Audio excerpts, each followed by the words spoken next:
Today in Phoenix, Arizona, we're diving into why this February feels more like summer.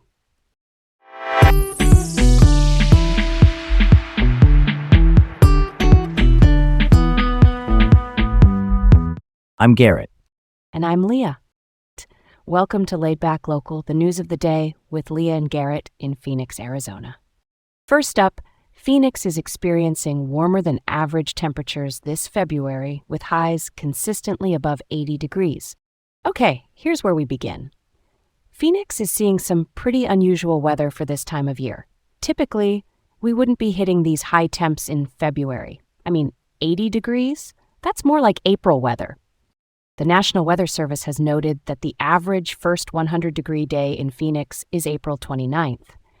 But, it's been known to happen as early as late March. Kind of makes you wonder about those climate change discussions, right? Public health officials are advising us to stay hydrated and take precautions against heat exposure.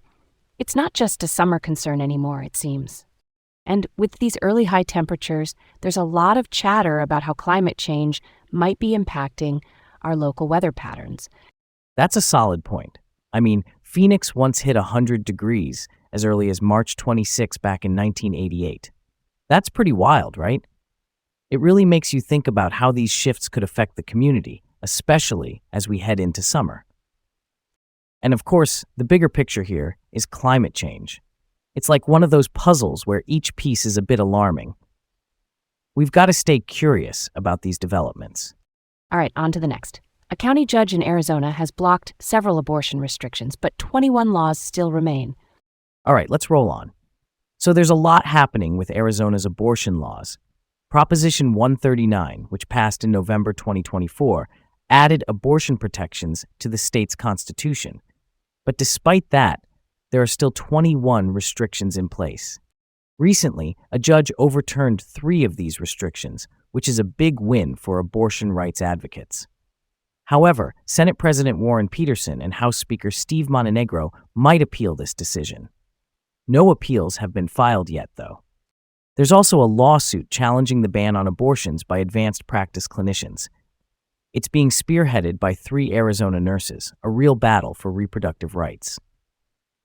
Honestly, it's concerning that so many restrictions remain.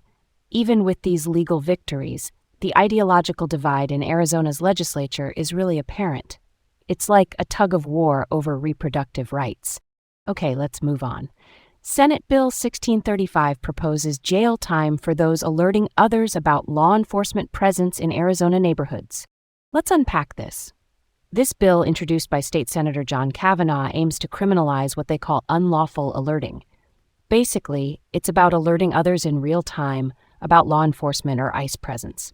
Critics are saying it infringes on First Amendment rights. It's kind of a big deal, right? It could really impact community activism and free speech. There's this ongoing debate about how to balance security and free speech, and this bill's broad definition of communication is raising eyebrows. It might mean a lot more than just verbal alerts. Yeah, that's a story worth telling.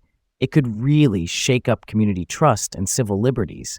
It's like, where do we draw the line without stepping on free speech? If this goes through, it could change how people talk about law enforcement activities. That's something to chew on, huh? Next up, a judge rules against the Pentagon's attempt to demote Senator Mark Kelly, citing free speech violations. Here we go. Next one. So a federal judge recently ruled in favor of Senator Mark Kelly, who's a retired Navy captain. The Pentagon wanted to demote him for appearing in a video about illegal orders, which they claimed violated military regulations. The judge blocked the Pentagon's actions, saying it trampled on Kelly's First Amendment rights.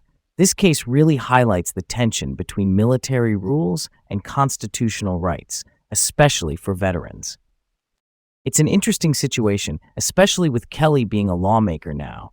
It's like, how do military regulations apply to someone who's retired but still involved in public service? Totally get where you're coming from. Protecting free speech is crucial, especially for retired service members. It could set a precedent for how military and civilian rights intersect in the future. Last up, Kari Lake, reportedly snubbed by Trump at the White House, raising questions about his support. Here's where it gets really interesting. Kari Lake, who's been a big Trump supporter, was reportedly left waiting in the White House lobby. She's been involved in some controversies and hasn't secured an endorsement from Trump for her potential Senate run. It's a curious move considering her past support for him.